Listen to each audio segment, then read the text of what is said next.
এই ডক্টর মোমেন বলেছে বাংলাদেশের সাথে ভারতের সম্পর্ক স্বামী স্ত্রীর সম্পর্ক। এই ডক্টর মোমেন তারা দুই ভাই বোনেই বাংলাদেশের আওয়ামী লীগের সবচেয়ে বেশি ক্ষতি করেছে। জননেত্রী শেখের সাথে কথা বলার সুযোগ পাননি। ওনার লজ্জা থাকা উচিত, ওনার এই ভিডিওতে আসা উচিত না। সবাই তো ফেরেশতা, আমরা যদি আজকে ফেরেশতাই হতাম তাহলে আজকে আমাদের এই অবস্থা কেন? এই উত্তরটা আমি আপনাকে দেবো এখানে, আপনার সাক্ষী। এই ডক্টর মোমেন আপনাকে ঢুকতে দেয় নাই, আপনার মিডিয়াকে ঢুকতে দেয়নি এই ডক্টর মোমেন। এই ডক্টর মোমেন যুক্তরাষ্ট্র আওয়ামী লীগের সভাপতি হওয়া সত্ত্বেও জননেত্রী শেখ হাসিনার সাথে আমার দেখা করতে দেয়নি। এই ডক্টর মোমেন আমাদের নেতা কর্মীদের কাউকে নেত্রীর আশপাশে যেতে দেয়নি। এই ডক্টর মোমেন বলেছে বাংলাদেশের সাথে ভারতের সম্পর্ক স্বামী স্ত্রীর সম্পর্ক। এই ডক্টর মোমেন বাংলাদেশ ভারত থেকে এসে বলেছে ভারত বাংলা আওয়ামী লীগকে রক্ষা করো। এই ডক্টর মোমেন বলছে প্রবাসীরা সব কি নানান ধরনের কথা বলেছে। এই ডক্টর মোমেন একটা অপরচুনিস্ট। এই ডক্টর মোমেন কোনোদিন আওয়ামী লীগকে বিলং করে না। এই ডক্টর মোমেন একটা এনএসএফ এর লোক ছিল, এখনো সে তালে আছে। এই সমস্ত কথা আমাদের উপর দিয়ে সে তার বক্তব্য আমি শুনিয়েছি, আপনার ঘরে বলেছে। সে কি বলেছে? সে আমাদের মতো নেতা কর্মীদের বলেছে আমরা চাঁদাবাজি করি। যারা মানে সেক্রেটারি আছে তাদের কথা বলেছে, এমপি মন্ত্রীদের কথা বলেছে, তারা যোগ সাজক তরুণী এমপি ছিলেন। উনি করেননি এটা। উনি এখানে যে ওনার যে বাসা বাড়ি, যে বাসাটা উনি বানাইছিলেন এখানে, আপনি জানেন যেখানে উনি থাকতেন, সেখানে কত টাকা বানাইছেন উনি বানান নাই। এখন বড় বড় কথা বলতেছেন, মিথ্যক মানুষ একটা। আজকে সমস্ত কিছু আওয়ামী লীগের দোষ দিচ্ছেন, আওয়ামী লীগের নেতা কর্মীদের দোষ দিচ্ছেন। সুবিধাভোগী বলতে সে একজন এবং তার ভাই, তারা দুই ভাই বোনেই বাংলাদেশের আওয়ামী লীগের সবচেয়ে বেশি ক্ষতি করেছে। আপনি কি মনে করেন যে উনি একজন মন্ত্রী হিসাবে ওনাকে তো সর্বশেষ ওনাকে তো দল থেকে এখনো বাদ দেওয়া হয়নি? দলের উনি এবং সিলেট ওয়ানের এমপি ছিলেন। উনি একজন মন্ত্রী আজ পর্যন্ত নিয়ে মাননীয় প্রধানমন্ত্রী জননেত্রী শেখের সাথে কথা বলার সুযোগ পাননি। ওনার লজ্জা থাকা উচিত, ওনার এই ভিডিওতে আসা উচিত না। ওনার জন্য আমরা আজকে আমাদের এই ভোগান্তি। ওনার মতো লোকদের, উনি ফরেন মিনিস্টার ছিলেন, কি করেছেন?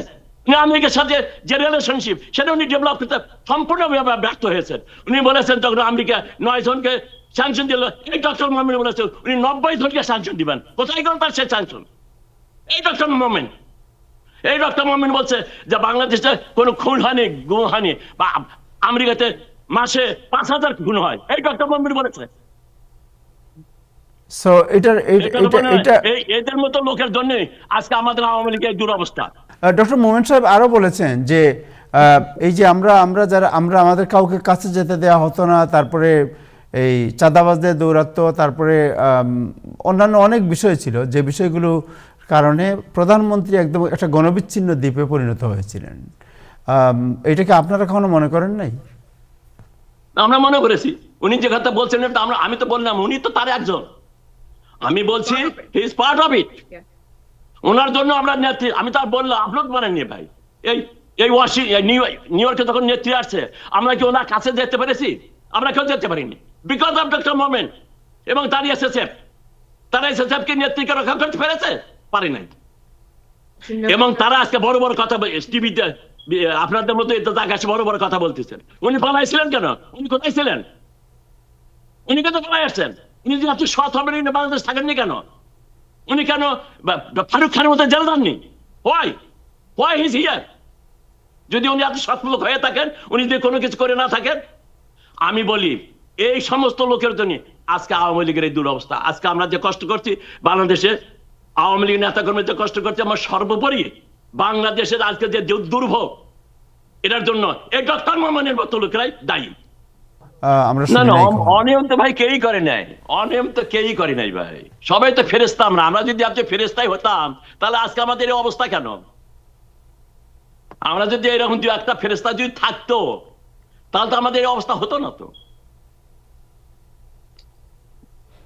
উনি কি মিডিয়াকে মানে উনি নিষিদ্ধ করেছিলেন বলে আপনি বলছেন? উনি বাংলাদেশে অনিয়ম যদি না করে থাকেন, বাংলাদেশে থাকেননি কেন? উনি কেন আসছেন? কি জন্য আসছেন আমেরিকাতে? কিভাবে আসলেন?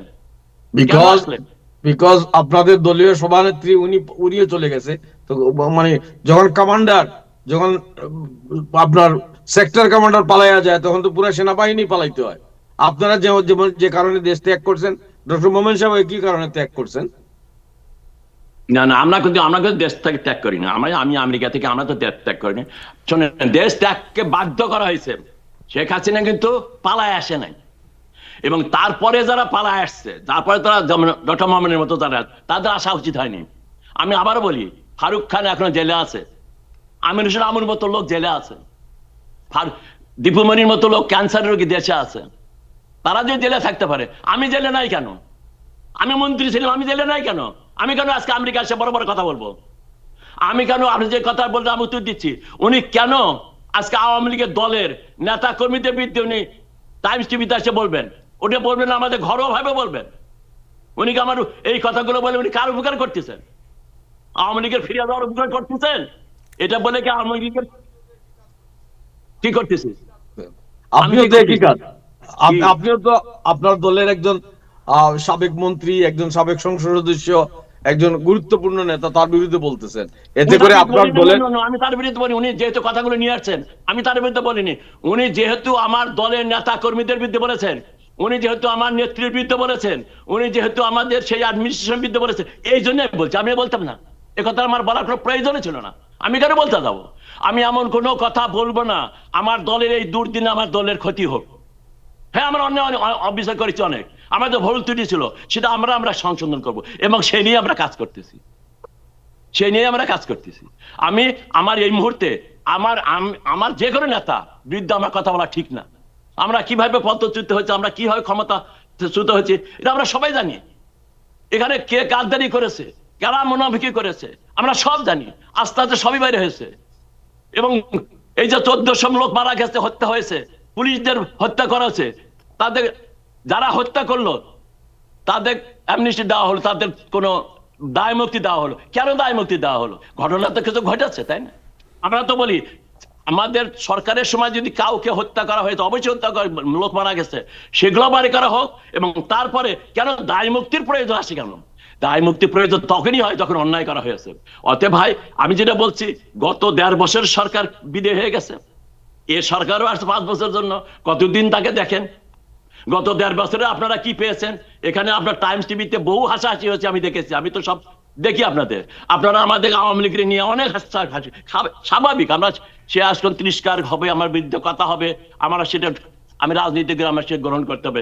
এখানে ওই ভাই নাই আমাকে বলছিল আমি নাকি হাজার হাজার মিলিয়ন ডলার এদিকে পার করে নিয়ে। আমি বলছি ভাই, $1000 দেখার যে আমি বাংলাদেশ থেকে নিয়ে এসে এখানে একটা বাড়ি কিনছি, একটা গাড়ি কিনছি, একটা ব্যাংকে আছে, আমাকে দেখান। আমি চ্যালেঞ্জ করে এখনো বলছি, আমার বাংলাদেশেও কিছু নাই। বাংলাদেশ ঢাকায় বাড়ি নাই, বাংলাদেশে বগুড়া বাড়ি নাই। আমার বাপের যে একটা বাড়ি আছে, সে বাড়ি ডক্টর ইউনূস তার বাহিনী দিয়ে মাটির সাথে মিশিয়ে দিয়েছে। এ হলো আমার রাজনীতি।